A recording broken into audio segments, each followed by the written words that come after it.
Okay, so now I would like to invite our first speaker, Kazuki Hao, to give his presentation. Good afternoon, everyone. My name is Kazuki Hao. First, let me introduce myself briefly. I am a PhD student at this school, Global Graduate School of Advanced Integrated Studies in Human Survivability. And my research topic is about renewable energy implementation in Vietnam, especially in the rural parts of Vietnam, how they are doing energy transition in the local communities. Also, I did some activities like internship in the IEA, International Energy Agency, and OECD Development Center as part of the program of the school. And also I joined the Vietnam National University's Institute to do my own research 1 year.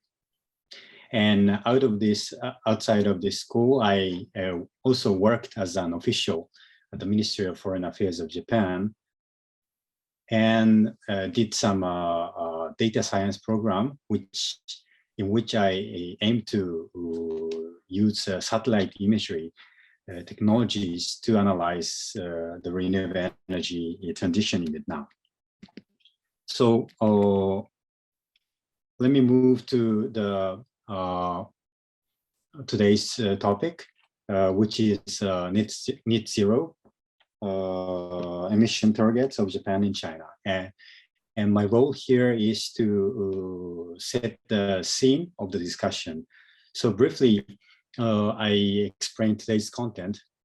I will first explain what is net zero, and then move to the discussions, international discussions towards net zero, starting from the report by IPCC, and then touch on Paris Agreement in 2015, and then show you the mid and long-term targets set by major emitters of CO2.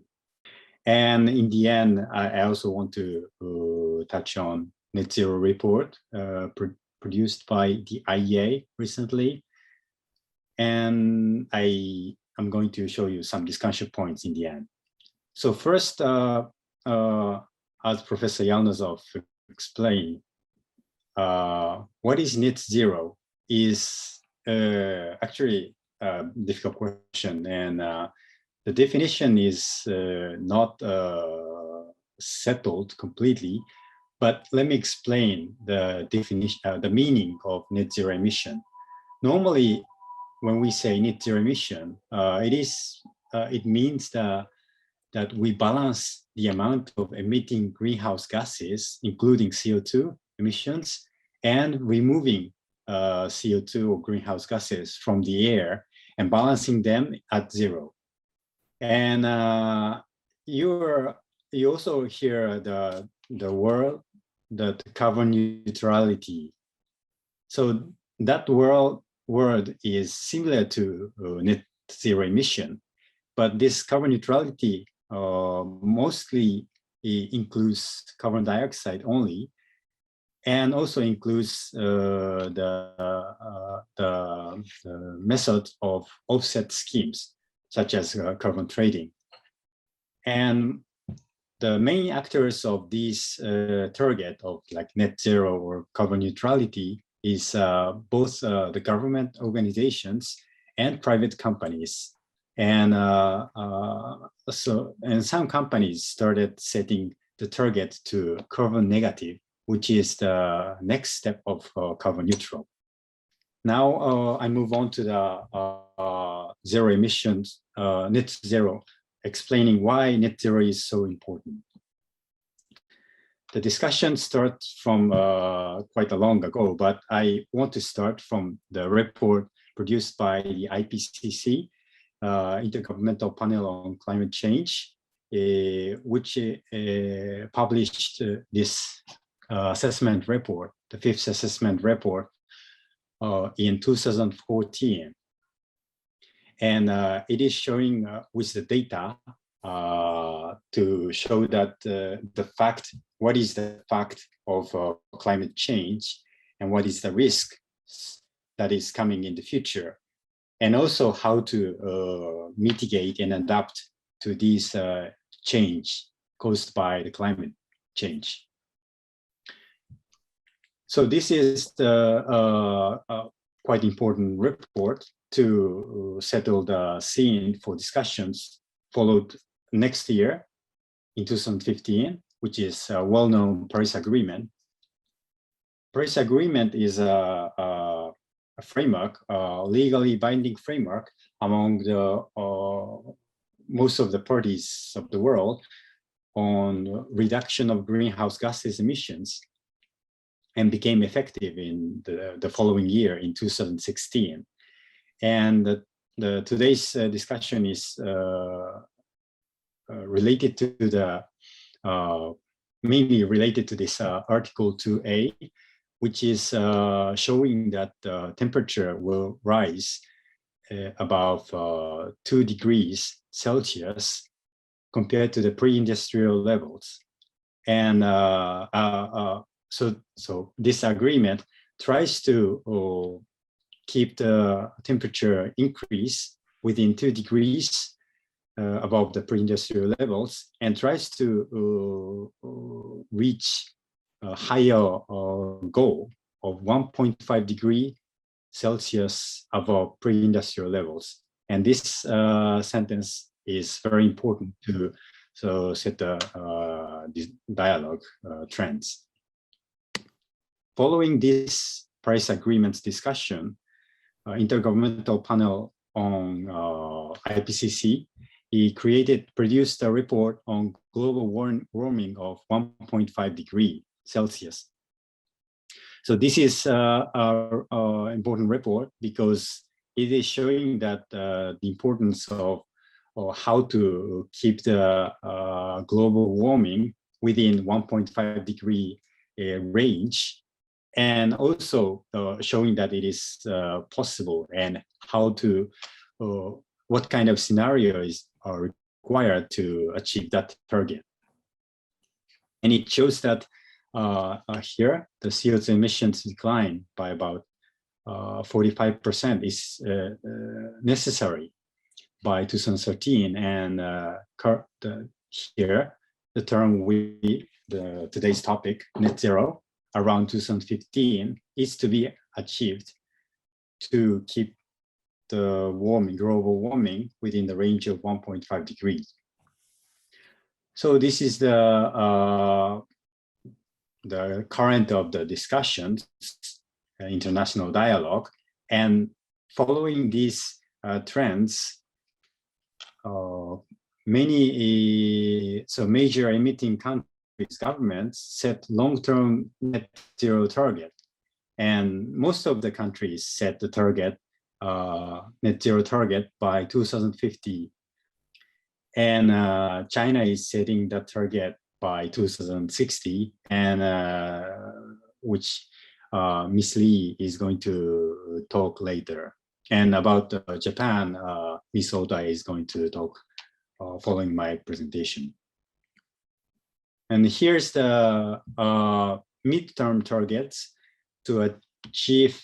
So the government set long-term targets for 2050, net zero target of 2050, but they also set midterm targets by 2030, within 10 years from now. And here's the list of the targets.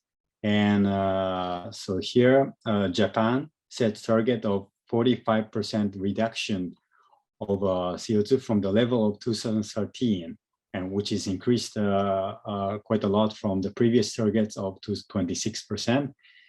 And China set targets to hit peak by 2030 and carbon neutrality by 2060, 10 years later, following the other major emitters. And the other countries or regions, such as like EU, is setting a target of 55% reduction, at least 55% reduction of greenhouse gases in 2013 compared to 1990. And the other countries' governments have similar targets as well. So in addition, so far, this is the presentation about international trends towards net zero emission target. And then I want to introduce one interesting report, which is produced by the International Energy Agency recently, this year, May this year. So the IEA produced a report titled Net Zero by 2050, which is in line with the major emitters target. And then they are making scenarios to achieve 2050 net neutrality, net zero. So they're doing analysis by using backcasting, and in the report, they expressed what kind of things should be done within 5-year spans. This report is very graphical and easy to understand. So if you have time, please have a look on the website, their website. Just search net zero and you can reach to the report itself. And so this is my presentation, and I just put some discussion point. So as Professor Yanosov told already, that the net zero scenario by 2050 are optimistic, or like what kind of actors for this net zero scenario are considered. I think not only national level government, but the other level, like local governments level, should be committed to achieve net zero by 2050. And talking about Japan's net zero goal, maybe Ms. Oda will explain in detail, but how it is possible to achieve the high target. And 46% reduction target is increased from 26% reduction previously. And is it that possible? This kind of thing should be discussed further. And also another topic in Japan is that the nuclear power plant. The government says that the nuclear is a necessary tool to achieve this carbon neutrality, but it plans to utilize 30 nuclear power plants, but not in the recent strategy to growth strategy. They do not include it like a newly built nuclear power plants. And so further discussion on this point is needed. So thank you very much. And this is the end of my presentation. And I want to